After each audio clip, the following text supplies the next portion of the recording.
April 14, 1997, 10:06 p.m., Rappahannock County, Virginia. An alarm slices through quiet farmland near Sperryville. A bedroom light is on.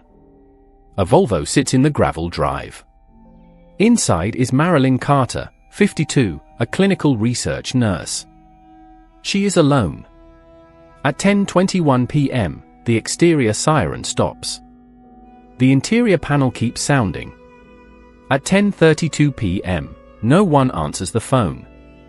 What happened to Marilyn Carter inside that window? 20 years later, a preserved trace will surface and narrow the field, but not end it. The question lingers by design. One detail will not fit. The next morning, Tuesday, April 15, 7:55 a.m., electrician Nick Harper arrives for a scheduled job. He parks by the barn and sees glass glittering under the patio slider. He looks through the window and stops. A body rests at the base of the stairs. He calls 911 from his truck because the landline sounds open. Deputies reach the property within minutes. They secure the driveway and the rear porch. The interior keypad still scrolls an active alarm. The glass slider shows a half circle cut by a tool. A second panel is punched out. A strip of outdoor duct tape hangs from the jamb. Nothing looks taken. The television is unplugged but not moved. A jar with small bills sits on the counter. Upstairs, a bedside panic button is depressed. A second by the front door is lit. The system logs confirm both were triggered within minutes. Marilyn's husband, Douglas, is in Chicago on business. Leah works in Washington, D.C. Aaron is at Virginia Tech. Roxy, 19, left that afternoon to stay with a friend. The farmhouse is under contract to close by month's end. Labeled boxes line the hall. This did not look like a random burglary. Someone came with tools and a plan. The choice to enter while someone was home changes everything. Marilyn Carter grew up in the Shenandoah Valley and stayed close to it. By 1997 she was 52, a clinical research nurse based in Charlottesville. She kept color-coded binders for trials and a wall calendar with neat blocks. She drove a silver Volvo and left her keys on the same ceramic dish every night. Douglas, her husband of 27 years, worked product launches for a Chicago pharmaceutical firm. His flights were printed, clipped, and filed. Leah, 24, rented a studio in Washington, D.C. Aaron, 22, split weeks between campus at Virginia Tech and the farm. Roxy, 19, was home for the spring, saving money before community college. The family spoke nightly, even if only for minutes. The farmhouse on Benvenue Road had been under contract for 2 weeks. Closing was set for April 30th. Boxes were labeled by room and stacked shoulder high in the hall.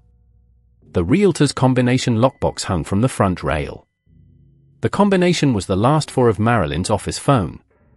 She changed it a week earlier after someone jiggled the handle at dusk. 2 panic buttons had been added that winter, one by the bed, one by the front door. The installer showed Marilyn how to press both if she felt cornered. Neighbors reported 2 break-ins on the county road that year. Tools went missing from sheds. No arrests followed. On April 14th, Douglas checked in from a hair at 7:18 p.m. He said he would call the landline after 10 local. Leah tried at 10:32 p.m. and got a continuous tone. Roxy left for a friend's place in Washington that afternoon and returned a spare key to the kitchen hook before she drove off. The family had settled into routines that looked boring from the outside and protective from within. If you want updates on cases we reopen like this one, consider subscribing so you can follow each step with us. Among the labeled boxes in the hall, deputies later found a print that did not match anyone in the Carter family. April 14, 1997 began like any other Monday on Benvenue Road. Marilyn left a clinic message at 5:41 p.m. to confirm a Tuesday site visit. She logged out of her desktop at 5:58 p.m. and drove the 22 miles home. A neighbor saw her Volvo pass the mailbox at 6:36 p.m. with the right blinker on. At 6:52 p.m., the alarm company recorded an arm home command from the bedside keypad. The kitchen light stayed on. Sunset was 7:48 p.m. Douglas called from a hair at 7:18 p.m. and said he would try the landline after 10. Leah texted at 8:03 p.m., then left a voicemail at 8:14 p.m. A telemarketer dialed at 8:17 p.m. The call lasted 6 seconds. At 8:19 p.m., Marilyn placed a local call that ran 58 seconds. Investigators believe it was to a friend who lived 2 miles east. That friend recalled small talk about packing the china. At 8:21 p.m., the rear motion sensor ticked once and cleared. At 8:24 p.m., a second tick registered. The patio light turned on manually at 8:25 p.m. Across the ridge, a hiker leaving Thornton Gap noted a dark sedan idling in the pull-off at 8:40 p.m., headlights off. He remembered it because the driver wore a cap with a reflective bill. At 9:07 p.m., the alarm system recorded a brief power dip and immediate recover. There were no outages on the county grid that night. At 9:31 p.m., the kitchen phone handset lifted for 2 seconds and returned to cradle. At 10:06 p.m., the glass break sensor tripped. The exterior siren activated. A neighbor on the county road heard it start and timed it on her stove clock. At 10:21 p.m., the outside siren shut off. The interior panel continued in steady alarm. At 10:24 p.m., the front door panic button engaged. At 10:26 p.m., the bedside panic button engaged. Leah called at 10:32 p.m. and heard a continuous tone. The system log recorded no disarm code. The last internal event of the night was a bedroom light switch toggled at 10:29 p.m. Whoever moved through the hallway knew the alarm was still live. Tuesday, April 15, 1997, 7:55 a.m., Nick Harper pulled his service van beside the barn on Benvenue Road. He was scheduled to replace a breaker and mount exterior lights. He stepped out, saw glittering fragments along the patio slider, and stopped. Through the glass he saw a body at the base of the stairs. He got back in the van and dialed 911 from the truck phone because the landline sounded open. Dispatch confirmed deputies were en route and told him to stay outside. He waited with the van doors shut and the engine running. 2 deputies from the Rappahannock County Sheriff's Office arrived at 8:09 a.m. They cleared the exterior and entered through the kitchen. The interior keypad still showed a steady alarm. One deputy announced and moved to the hall. EMS reached the scene at 8:18 a.m. and pronounced in place. Detectives from Virginia State Police were requested at 8:23 a.m. The house was sealed and the driveway taped. Initial observations were recorded without speculation. The patio slider showed a half-circle cut by a glass tool. The adjacent pane had been struck and removed in pieces. A strip of outdoor duct tape hung from the frame. Cabinet doors in the kitchen stood open. The television was unplugged but untouched. A jar with small bills sat on the counter. Nothing obvious was missing. Upstairs, a nightstand drawer was open with a panic button depressed. A second panic button by the front door was lit. The alarm log later printed both activations within minutes. Evidence technicians documented footwear impressions on the entry tile and on the first stair tread. One impression appeared to be a work boot with a chipped heel edge. On the bedroom floor, investigators collected a narrow piece of tape adhesive. It held a faint ridge pattern. A key lay under the victim's shoulder and was photographed in place before recovery. There were diluted stains on the upstairs light switch plate, consistent with rinsing at the bathroom sink. The sink trap water was sampled and retained. Douglas Carter landed at Midway at 8:36 a.m. and returned a missed call from the sheriff's office at 8:44 a.m. He was asked for flight records, hotel details, and colleagues. He provided all 3 without hesitation. One fingerprint on a moving box belonged to no one in the family. Detectives built their first list by stripping the scene to facts. Nothing obvious was stolen. The television was unplugged but unmoved. A jar with small bills stayed on the counter. Kitchen cabinets were open in a way that looked staged. Upstairs, a drawer was pulled, and nightclothes were folded on the chair. It was neat, not frantic. That choice mattered. Most burglars do not fold anything. The patio slider told its own story. A half circle had been scored by a glass cutter. The adjacent pane was then punched out, not lifted. That creates noise and risk. Whoever did this brought tools and still chose a loud entry. The strip of outdoor duct tape left on the jamb was not generic. Its adhesive matrix matched a limited outdoor grade carried by only 2 hardware stores within 25 miles. The alarm system created a clear timeline. A glass break event at 10:06 p.m. The exterior siren stopped at 10:21 p.m. The interior panel continued to alarm. The front door panic button engaged at 10:24 p.m. The bedside panic button engaged at 10:26 p.m. These are not guesses. They are logged with seconds. The system recorded no disarm code. It also logged a 2-second handset lift at 9:31 p.m. That was before the glass break. Someone tested the line. On the floor beside the bed, technicians collected a thin slice of tape adhesive with a faint ridge pattern. It suggested contact with skin.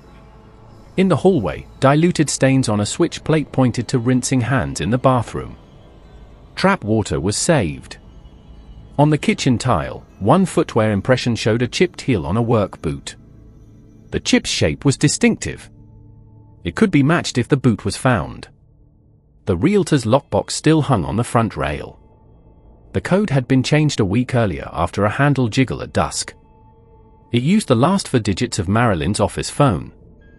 The lockbox showed no tampering and no access that night. That narrowed the way into the patio door. What looks like a burglary reads like an approach with time, tools, and nerve. Who plans for noise and chooses to stay? Marilyn Carter was found at the base of the main staircase, facing the front hall. Her legs were angled toward the entry. Her wrists showed shallow circumferential marks consistent with restraints. A small nickel key lay partly under her right shoulder.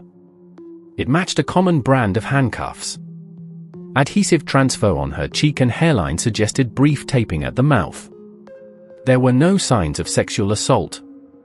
Clothing folded on the bedroom chair belonged to her and showed no tearing. The pattern was controlled, not frantic. The path through the home was clear. Glass entered from the patio slider. Grit and tiny shards tracked to the hall rug. A single, partial footwear impression on the first stair tread showed a chipped heel. Tool marks on the slider frame were consistent with a handheld glass cutter. The arc only reached halfway before the second pane was struck and removed in pieces. That choice created noise. The alarm responded at 10:06 p.m., then cycled as logged. Upstairs, the bedside lamp was on. The nightstand drawer was open 2 inches. The panic button in that drawer registered at 10:26 p.m. The front door panic button registered at 10:24 p.m. A smear on the upstairs switch plate diluted when swabbed, indicating contact with water. The bathroom sink trap retained clear fluid with a faint pink tinge. Technicians collected trap water, stopper residue, and a drain swab for testing. The tub was dry. Towels on the rack were undisturbed. Nothing indicated ransacking for cash or jewelry. The television was unplugged but not moved. A jar with small bills sat by the stove. Kitchen cabinets stood open in a patterned way, as if staged to look like a search. In the hall, a moving box labeled bed linens carried one ridge detail fingerprint that did not match any Carter family member. That print was lifted with gel and photographed at scale. It was clear enough to code. The realtor's lockbox had no tool marks and recorded no open event that night. Entry by code was unlikely. The working hypothesis was simple: the intruder prepared, met resistance, and still stayed inside under active alarm. One remaining question is who pressed which panic button first. Detectives moved quickly to capture fresh statements. Martha Green, who lives 3 driveways west on Benvenue Road, kept a stove clock running. She remembered the exterior siren starting at 10:06 p.m. and stopping at 10:21 p.m. She said she did not call because alarms had tripped during windstorms before. She did not hear a car leave. Her windows were closed. She saw the patio light switch on at roughly 8:25 p.m. when she took her dog out. She was certain about the times because she checked the oven display. A hiker named Ethan Cole came forward after seeing patrol units at the farm the next morning. He reported a dark sedan idling at the Thornton Gap pull-off around 8:40 p.m. on April 14th. The driver wore a cap with a reflective edge on the bill. The headlights were off. Cole said he noticed because he turned his own lights on to merge. He did not see a plate. He continued west. At 9:12 p.m., Denise Park finished a shift at the county gas station by US 211. She recalled a man buying outdoor duct tape and bottled water at 9:18 p.m. He paid in cash and kept his left hand in his jacket. She thought he had a scrape on that wrist. She locked the register and wrote the time on her end sheet. Detectives collected the receipt roll and security tape. The camera pointed at the door and only captured silhouettes. Douglas Carter landed in Chicago at 8:36 a.m. April 15th and called back the sheriff's office at 8:44 a.m. He provided boarding passes and hotel confirmations by fax within the hour. Leah arrived from Washington, D.C. at 3:05 p.m. and sat for a recorded interview at 4:20 p.m. She confirmed her 10:32 p.m. call and the continuous tone. Aaron reached Sperryville by 8 p.m. and provided dorm contacts. Roxy returned at 11:40 p.m. and turned in her spare key. None of their prints matched the ridge detail lifted from the moving box. The alarm vendor verified both panic activations within a 2-minute window and a handset lift at 9:31 p.m. The handset event did not connect to a call. One more witness would surface that week, and he would change the scope. Investigators tested for working theories and found friction in each. A burglary gone wrong made little sense. Nothing valuable was taken. The television was unplugged but left in place. A jar with cash sat in view. Cabinets were opened in a pattern, not ransacked. The intruder spent time arranging a look, then stayed as alarms sounded. Most thieves avoid noise. This one accepted it. A targeted hit also failed basic checks. Contract killers do not linger with an interior alarm screaming. They do not cut a circle in glass, then punch the second pane. They do not fold nightclothes on a chair. The scene signaled planning, then hesitation, then performance. A sexual motive was reviewed and ruled out. There were restraint marks and brief adhesive transfer at the mouth. There were no sexual injuries, no bindings still in place, and no missing clothing. That left the question of control rather than gratification. Work-related retaliation was tested because Douglas worked in pharmaceuticals and Marilyn handled clinical documentation. Detectives subpoenaed her trial assignments and his travel records. Nothing tied to a dispute, leak, or sabotage. Co-workers reported no threats, no unusual calls, and no security warnings. Their employer cooperated and produced logs within days. A kidnapping attempt did not fit the timeline. No vehicle pulled close to the door. No bindings were recovered in use. Neither panic button produced an exit attempt. A kidnapper under a blasting siren usually abandons the scene fast. Here, the intruder washed hands and moved back upstairs at 10:29 p.m. The evidence suggested staging around theft. Open cabinets. Unplugged electronics. A half-cut glass circle that stopped midway. An outdoor duct tape strip left behind. These choices added look without gain. Detectives compared that pattern with recent shed thefts on Benvenue Road. Those cases involved quick grabs and no alarms. They did not match. On Thursday, April 17th, an anonymous male left 2 messages on the sheriff's tip line. He referenced tape, a glass tool, and 2 presses without explaining more. He did not leave his name, and he never called again. One phrase in those messages matched the alarm log to the minute. Detectives expanded the search past the farm. They canvassed 3 hardware stores along US 211 and US 522. Only one store sold outdoor duct tape after 9 p.m. on April 14th. The receipt roll showed a cash sale at 9:18 p.m. for 1 roll and bottled water. The SKU matched the same outdoor grade as the strip left on the slider.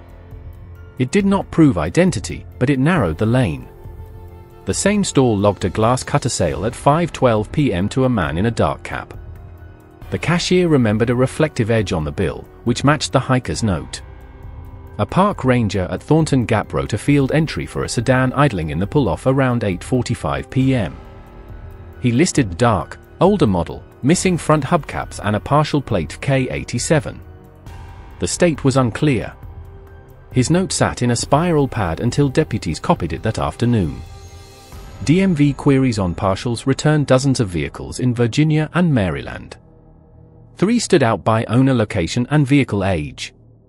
1 belonged to a seasonal carpenter working near Lurie. He said he was home that night. His supervisor said he left a crew early on April 16th. On April 16th, a county worker found a folded paper bag in a ditch near the Ben Venue mailboxes. Inside was a half-used roll of masking tape. The first layer showed a fresh tear. No prints developed on the paper slick. Fibers on the roll were bagged and stored. The tape width matched the thin adhesive slice lifted upstairs. It was not a unique match. The chipped heel impression on the first stair led to job site checks. A foreman on a roofing crew remembered a worker with a broken heel edge.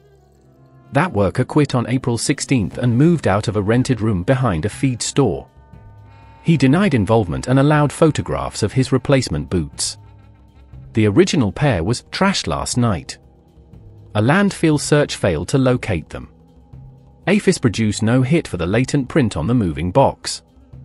The alarm company confirmed the handset lift at 9:31 p.m. without a completed call. A telco technician said the lift could quiet a ring briefly.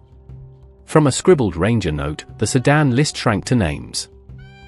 In 2017, the Virginia State Police opened a major case review. The file moved to a joint team with the sheriff's office. A court order released preserved items to the state lab. Technicians reworked the tape slice from the bedroom floor using touch DNA methods. They swabbed the outdoor duct tape strip recovered from the slider jam. The sink trap sample was filtered and concentrated. Latent prints from the moving box were rescanned with new software. The lab reported a partial male profile from the adhesive slice. It met CODIS upload standards. The profile did not hit any offender or arrestee record. Analysts also recovered a weak mixture from the sink trap. It suggested at least 2 contributors, including a male. The profile was not searchable. The outdoor duct tape strip carried degraded cells without alleles. The latent fingerprint remained clear. It still did not match AFIS. Detectives moved to elimination screens. Douglas Carter, Leah, Aaron, and Roxy provided reference DNA and prints. All were excluded from the adhesive and the moving box latent. The electrician, Nick Harper, was excluded. The realtor and the alarm installer were excluded. The partial plate K87 list was reduced using insurance records, emissions checks, and change of address cards. 2 vehicles were found scrapped. 1 remained active in Maryland. A multi-county subpoena returned hardware invoices for outdoor duct tape and glass cutters from April 10 to April 15, 1997. 1 receipt matched the 9:18 p.m. cash sale at the 211 station. The cashier's log confirmed the register time drifted 2 minutes slow. Detectives traced employees and patrons. No one recalled a name. Surveillance remained silhouettes only. Prosecutors reviewed the case for grand jury presentation. They wanted a name to anchor the timeline. Without a suspect, the matter stayed under investigative secrecy rules. A public appeal followed on October 12, 2017. The sheriff offered a reward and asked for familial DNA volunteers. The request emphasized that a deceased relative could still answer the profile. Tips increased for 3 weeks, then slowed. The anonymous caller from April 1997 did not reappear.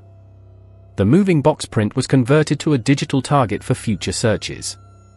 A profile existed, a window existed, and a pattern existed. The missing piece was human. The review team shifted from broad appeals to structured outreach. On November 2, 2017, the sheriff held a public forum at the county administration building. Seats filled with neighbors, hardware clerks, and former deputies. The lead analyst explained the partial male DNA profile and why it did not match CODIS. He asked for voluntary cheek swabs from men who lived or worked within 5 miles of Benvenue Road in April 1997. Over 3 evenings, 143 people participated. None produced a hit. The office kept the profiles only long enough to exclude them, then destroyed the samples under policy. Detectives recontacted the anonymous caller from April 1997 by tracing the 2 messages through the old tip line vendor. The record showed a rural payphone on US 211 near a shuttered diner. The booth was removed in 2005, and no number was reassigned. A request to the long-distance carrier for any billing traces from that week returned no retained data. The wording 2 presses remained the only unique anchor to the alarm log. The partial plate K87 list was rerun using vehicle scrappage databases and insurance lapses between 1997 and 2002. 1 Maryland sedan remained. Its owner died in 2004. His sons consented to reference swabs in 2018. The Virginia lab compared them to the adhesive profile using familial methods. The result was exclusion. The carpenter with the chipped heel moved again in 1998, then to Tennessee. He provided prints and DNA in 2019 during a voluntary interview. He was excluded. His employment record showed a full shift on April 14 with timecard stamps at 5:58 p.m. and 10:03 p.m. A civil petition to unseal portions of the investigative file was denied in circuit court because the case remained open. However, prosecutors authorized a limited release, the work boot tread pattern, the outdoor duct tape SKU range, and the request for names of men who owned dark sedans missing a front hubcap in spring 1997. Crime Stoppers increased the reward to $20,000 with private donations. Leah spoke at the forum and asked for one thing, a name that explains the timeline. Roxy asked anyone who washed blood from a sink that night to call. Aaron read the alarm times aloud. The room was silent after 10:26 p.m. The lead detective said the case needed a person who remembered a small choice. A second anonymous message arrived 5 days later, and it used a new word. The second anonymous message arrived on November 7, 2017, at 6:12 p.m. It was short and careful. The caller said one word that was not public: jam. He said the tape was left on the jam. He also said 2 presses, and hung up. Investigators confirmed the strip had been left on the slider jam. They had not released that detail. The voice analysis could not fix an age or accent. The number traced to a prepaid phone activated that day in Culper and discarded hours later. The family chose a different routine after the forum. Leah handled media calls. Aaron tracked tip numbers and dates. Roxy asked the sheriff to add the shoe tread to the website. Douglas wrote down every question he wished he could ask. In late 2018, they sold what was left from the farm and closed a small storage unit. Nothing new surfaced in those boxes. They kept the ceramic dish Marilyn used for her keys. The reward stayed at $20,000 through 2019. Crime Stoppers recorded 61 additional tips. Most were noise. 3 named a man who worked seasonal jobs and lived out of rooms behind shops. He had a dark sedan in 1997. His former landlord said the car was missing a front hubcap for months. He died in 2009. His sister provided a comb and an envelope flap for testing. The lab reported no usable DNA. Heat and time had destroyed the cells. By 2020, the adhesive profile remained in CODIS without a hit. The moving box print remained unmatched. The alarm vendor migrated its archives to a new format and provided a better export. The timeline did not change. The handset lift at 9:31 p.m. still sat before the glass break at 10:06 p.m. The panic activation still fell within 2 minutes. Nothing contradicted the first week of work. It only grew sharper. The case sits open with Virginia State Police. It has a profile, a partial plate fragment, and a man who knew a word he should not know. If you remember a dark sedan idling near Thornton Gap that spring, or a pair of boots with a chipped heel edge, this is your moment to speak.